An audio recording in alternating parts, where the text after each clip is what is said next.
Hello students, welcome to the best coaching classes. Hope you all are fine. जैसा कि आप सबको पता है, हरियाणा गवर्नमेंट ने ग्रुप डी के एग्ज़ाम्स जो हैं वो इन दिनों निकाले हुए हैं। मैं आशा करती हूँ कि आप लोगों ने फॉर्म फिल कर लिए होंगे और मेरे चैनल पर मैंने आपको ग्रुप डी की तैयारी करवानी स्टार्ट कर दी है, जिसमें मैंने मैथ्स और रीजनिंग की क्लासेस अपलोड करना स्टार्ट कर दिया है। अगर आप भी करना चाहते हैं तैयारी competitive exam CET group D की, तो जुड़े रहिए मेरे चैनल के साथ। और अगर आप मेरे चैनल पर नए हैं तो चैनल सब्सक्राइब कर दीजिए, साथ ही साथ बेल आइकन क्लिक कर दीजिए ताकि आने वाले सभी वीडियोस के अपडेट्स आपको मिलते रहें। मैंने मैथ्स की ऑलरेडी एक क्लास अपलोड कर दी है। आज की हमारी है सेकंड क्लास सिंप्लीफिकेशन के ऊपर। सिंप्लीफिकेशन में आपको मैंने एक क्वेश्चन यहाँ पर लिखा है। अगर हमें इस क्वेश्चन को सॉल्व करना है तो इसकी एक शॉर्ट ट्रिक होती है। वैसे देखें तो ये क्वेश्चन थोड़ा सा बड़ा भी लग रहा है। अगर हम LCM लेके इसे सॉल्व करने बैठेंगे तो एग्ज़ाम पेपर में बहुत टाइम लग जाएगा और हमें वहाँ पर क्या करना होता है, मेनली टाइम ही बचाना होता है। ठीक है, अभी स्टार्टिंग में मैं आपको जो मेरे टॉपिक्स आपके साथ रहेंगे क्लासेस में, वो सिर्फ बेसिक मैथ्स से रिलेटेड रहेंगे। फिर मैं 1 बाय 1 करके सभी टॉपिक्स पर वीडियोस अपलोड करूँगी। अभी जस्ट बेसिक मैथ्स चल रहा है और इस वीडियो के एंड तक आपको 10 सेकंड में इस क्वेश्चन का आंसर आप खुद सॉल्व कर पाएंगे। इसके लिए सीखते हैं थोड़ी सी डिटेल कि कैसे इन क्वेश्चंस को सॉल्व करते हैं। इसकी शॉर्ट ट्रिक है, अभी मैं आपको समझाती हूँ, देखते हैं। इस क्वेश्चन की शॉर्ट ट्रिक बताने से पहले मैं आपसे कुछ क्वेश्चन सॉल्व करवाना चाहूँगी, जिससे आपको थोड़ा सा बेसिक्स क्लियर होंगे। देखिए, अगर आपको इस तरह से फ्रैक्शन में एडिशन अगर पेपर में आ जाए, ठीक है, तो आप कैसे सॉल्व करेंगे। अगर देखिए फर्स्ट जो नंबर है वो फ्रैक्शन में नहीं है और सेकंड नंबर फ्रैक्शन में है, तो आप क्या करें, जो सेकंड नंबर का डिनोमिनेटर है उसको उठा के इसे मल्टीप्लाई करें। 5 1 जा 5 + 3 8/5। बहुत स्पीडली ये क्वेश्चन हो सकता है। देखो नेक्स्ट 9 + 5 14 /9। ठीक है, नेक्स्ट अगर देखिए 4 1 जा 4, 4 में से 1 गया 3, 4 में से 3 गया 1, 1/4। नेक्स्ट अगर आप देखें तो यहाँ पर भी फर्स्ट डिजिट जो है वो आपकी कंप्लीट है और सेकंड फ्रैक्शन में है, तो इसका डिनोमिनेटर इसे मल्टीप्लाई कर दें। 7 4 जा 28, आपका आंसर आ जाएगा 31/7। तो इन क्वेश्चंस को बहुत इजीली और बहुत स्पीडली आप जो है प्लस कर सकते हैं या माइनस कर सकते हैं। 15 - 2 13/5। अब अगर जिनका डिनोमिनेटर सेम होता है, जिन न्यूमेरिक टर्म्स का डिनोमिनेटर सेम होता है, उसमें भी एडिशन और सब्ट्रैक्शन बहुत इजी होती है। कैसे, अगर डिनोमिनेटर सेम है तो डिनोमिनेटर एज इट इज़ आ जाएगा और जो भी ऊपर टर्म्स हैं उनको आप क्या कर देंगे, प्लस या माइनस जैसा भी आपको गिवन है तो आप प्लस कर देंगे। अब यहाँ पे देखिए डिनोमिनेटर सेम है तो 8 - 2 6। ठीक है, अब बात रहती है जब डिनोमिनेटर सेम नहीं होता। अब देखें ऐसे क्वेश्चंस हैं जिनमें डिनोमिनेटर सेम नहीं है, बट जो नेक्स्ट डिनोमिनेटर है वो फर्स्ट डिनोमिनेटर के टेबल पर आता है। इस तरह से अगर आपको फ्रैक्शन मिल जाए जिसमें सेम टेबल पर दोनों के दोनों आते हैं, तब आप क्या करें। देखिए 8 के टेबल पर आता है 16, 8 2 जा 16, 2 पर आएगा, सो उस 2 के ऊपर क्या करवा दें, मल्टीप्लाई। 3 2 जा 6 + 5 एज इट इज़ रहेगा 5, तो आपके पास आएगा 11/16। ठीक है, यहाँ पर भी देखें सेम टेबल पर आता है, 7 के टेबल पर 21, कितने नंबर पे आता है 3, सो सबसे पहले वाले को क्या कर दोगे, 3 से मल्टीप्लाई। 9 - 5 अपॉन में 21। ठीक है, तो इस तरह से बहुत स्पीडली आप लोगों को अपनी जो कैलकुलेशन है वो फास्ट करनी है। ठीक है, नेक्स्ट आप देखें अगेन सेम टेबल पर आता है। ठीक है, 9 2 जा 18, सो 4 2 जा 8, 8 + 5 अपॉन में 18। अब आप छोटे बच्चों की तरह वो LCM लेकर प्रॉपर तरीके से क्वेश्चन नहीं करेंगे, जितना पेपर में हो सके टाइम बचाने की कोशिश करेंगे। सो होप आपको सेम डिनोमिनेटर वाले और जिनके साथ सिर्फ और सिर्फ फ्रैक्शन में ना होकर कंप्लीट डिजिट आती है, उनको कैसे फ्रैक्शन के साथ प्लस या माइनस करते हैं क्लियर हो गया होगा। नेक्स्ट अब आप देखें इस क्वेश्चन में, अगर आप देखें तो दोनों जो डिनोमिनेटर हैं ना तो वो सेम टेबल पर आते हैं, ठीक है, ना ही जो फर्स्ट नंबर है वो कंप्लीट है, वो फ्रैक्शन में है, सेकंड भी फ्रैक्शन में है, सेम टेबल पर भी नहीं आते। तब आप क्या करें, इन दोनों को करें मल्टीप्लाई। 9 से 7 जा 63। ठीक है, मल्टीप्लाई कर दिया, इसकी इससे मल्टीप्लाई कर दें और इसकी इससे कर दें। ठीक है, सो इसका डिनोमिनेटर फर्स्ट वाले का न्यूमरेटर, यानी कि इसका हर और उसका अंश। 9 4 जा 7 5 जा, क्विकली आपने क्या करना है, ठीक है, इन दोनों को प्लस कर दें। 71/63। ठीक है, अब यहाँ पर देखें दोनों सेम टेबल पर नहीं आते, मैंने क्या बोला, सबसे पहले क्या करें, मल्टीप्लाई, ठीक है, इसकी इससे मल्टीप्लाई कर दें, इसकी इससे कर दें, 9 3 जा 9 3 27, ठीक है, 4 5 जा 20, तो आपके पास आ जाएगा 7/36। होप आपको इन फ्रैक्शंस की एडिशन और सब्ट्रैक्शन समझ में आई। अब चलते हैं नेक्स्ट कुछ क्वेश्चंस की तरफ। अब हमने क्वेश्चन लिए हैं जिनका न्यूमरेटर सिर्फ और सिर्फ क्या रहता है, 1 रहता है, ठीक है।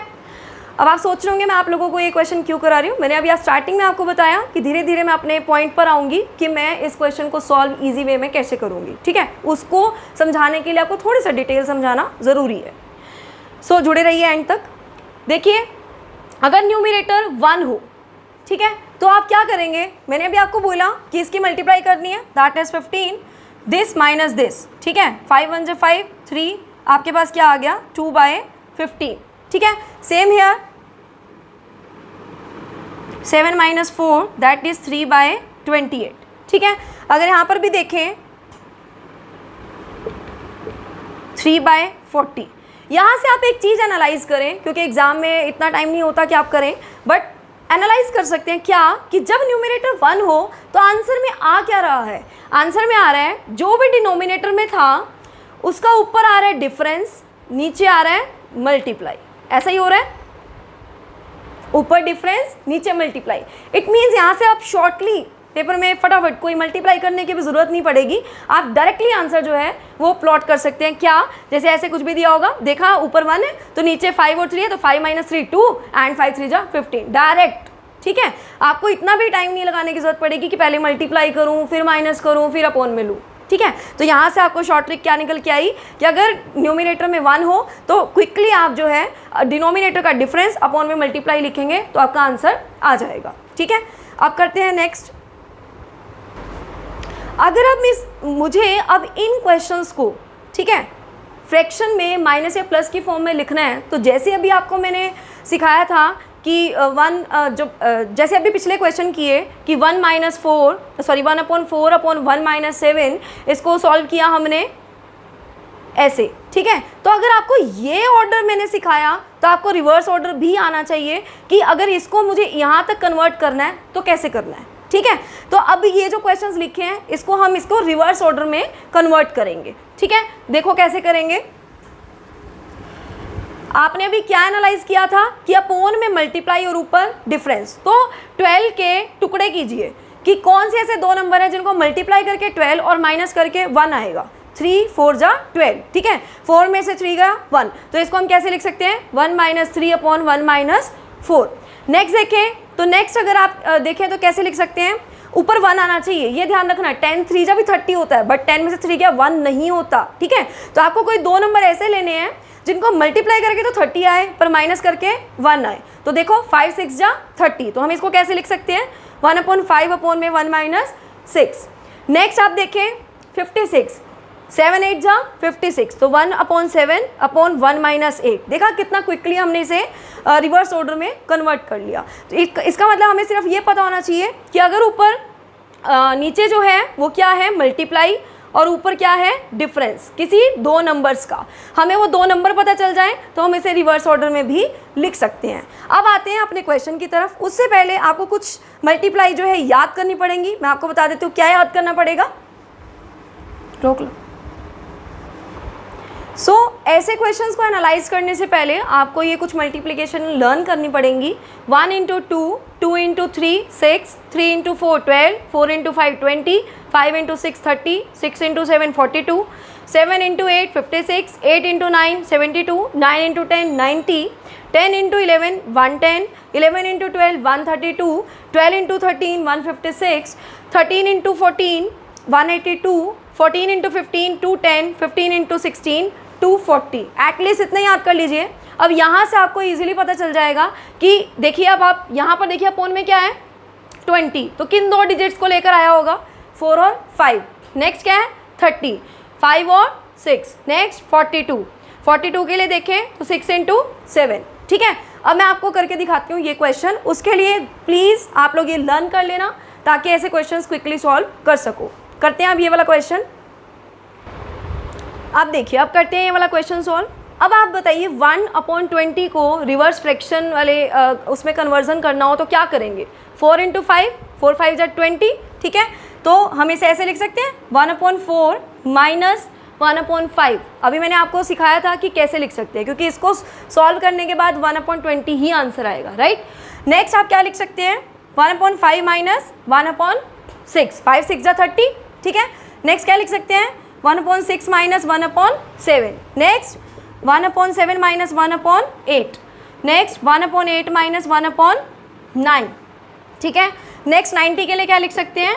1/9 माइनस 1/10। 110 के लिए 1/10 माइनस 1/11। नेक्स्ट आपके पास प्लस 1/11 माइनस 1/12, ठीक है। और लास्ट में क्या लिख सकते हैं? 1/12 माइनस 1/30, ठीक है। अब आप ये सीरीज़ देखें तो क्या एनालाइज कर पा रहे हैं कि 1/5 से 1/5 कट गया, क्योंकि एक प्लस का था और एक माइनस का था। नेक्स्ट आप देखें ये आपस में कट जाएंगे, ठीक है। लास्टली बचेगा क्या? पहले नंबर पर जो है और जो लास्ट नंबर पे है वो बच जाएगा आपके पास, ठीक है। और इसकी अभी क्विकली आपको मैंने क्या करनी सिखाई थी? माइनस करनी सिखाई थी ऐसी फ्रैक्शन की जिनके ऊपर 1 होता है। आपको करना क्या है? डिफरेंस अपॉन में मल्टीप्लाई। सो 13 4 = 52, ठीक है, ठीक है जी। और 13 में से 4 गए 9। सो आंसर आ गया आपके सामने बहुत जल्दी। अब आप पेपर में ऐसे लिखने नहीं बैठेंगे, ठीक है। आपको क्या करना है? आपने ये एनालाइज कर लिया कि कुछ इस टाइप का क्वेश्चन है, तो फर्स्ट नंबर का जो भी फ्रैक्शन बनकर आएगा उसे लिखें, और जो लास्ट में है उसे लिखें और क्वेश्चन को सॉल्व कर दें, ठीक है। अब करते हैं एक क्वेश्चन और। अब देखिए बिल्कुल उस टाइप के ही क्वेश्चन है। आप सबसे पहले पेपर में क्या कर लेंगे? एनालाइज कर लेंगे कि 42 किसका मल्टीपल है? 6 × 7। नेक्स्ट 7 × 8, 8 × 9। यहाँ से पता चल गया कि क्वेश्चन कुछ ऐसा ही है जैसा मैंने अभी आपको करवाया। अब आप डायरेक्ट पेपर में करेंगे क्या? 6 × 7 था, सबसे पहले इसको 1/6 लिख देंगे। बीच में तो सारे कट ही हो जाने हैं। आपने एनालाइज भी कर लिया कि हाँ 5 × 6 में 6 × 7, 7 × 8 भाई नंबर्स में ही चल रहा है और सीरीज़ में चल रहा है। लास्ट में देखिए ये किसका मल्टीपल है? ये है 12 × 13 का मल्टीपल। तो 12 तक तो कट हो जाएगा, तो लास्ट में क्या बचेगा? 13, ठीक है। बहुत क्विकली आपने इतना फाइंड आउट कर लिया। अब आप जो है इसे क्या कर देंगे? 13 में से 6 गए 5, ठीक है, सॉरी 7। सो देखा आप लोगों ने कितनी जल्दी ये क्वेश्चन हो गया। अब नेक्स्ट देखें, नेक्स्ट ये किसका मल्टीपल है? 4 × 3 का, ठीक है। सो सबसे पहले क्या आएगा? 3। सो 1/3 याद रखिएगा, जो छोटा नंबर है वो पहले आएगा, बड़े वाला बाद में।